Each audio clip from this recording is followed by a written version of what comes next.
Hey guys, Chris here from Lucky Gunner, and this is my very best attempt to explain rifle scope parallax in plain English.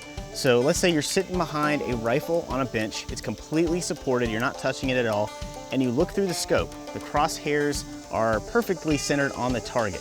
And then you move your head around and the crosshairs appear to move a little bit in relation to the target. That is parallax. It happens when your eye and the target and the lenses and the reticle inside the scope are not all perfectly aligned, usually because your eye is not exactly centered on the eyepiece. So the result is that to you, it looks like the crosshairs are aimed at one spot, but they're actually lined up with a slightly different spot, so when you fire, your bullet doesn't go where you expect it to go. Even if you shoot with optics a lot, you may not have ever noticed any problem with parallax, and that's for a couple of reasons. The first is because most scopes are set up to be parallax free at a specific distance. Usually it's 100 yards. If it's a rimfire scope, it might be 50 yards. So at that distance, you're not gonna have any parallax. You can move your head around all you want and the crosshairs should not move in relation to the target. Reflex sights are parallax free at all distances. So if you always shoot with a red dot, you're never gonna have any problems with parallax. The other reason you may not have ever noticed any problem with parallax is because the margin of error is usually really small.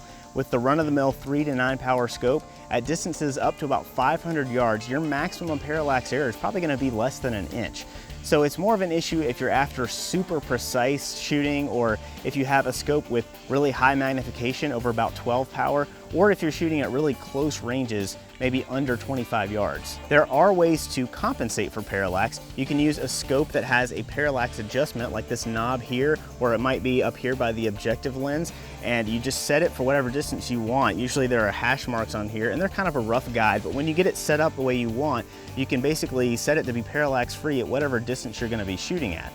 Another way to adjust for it is just to make sure your eye is centered on the eyepiece, and the way to do that is to back your face off from the scope a little bit until you can see the black of the eyepiece all around your image, and just make sure there's an equal amount of black all the way around. This is where a good consistent cheek weld can really come into play, and a good cheek rest is usually a lot cheaper than buying a scope with a parallax adjustment. So that is my quick and dirty parallax explanation. I hope it makes sense.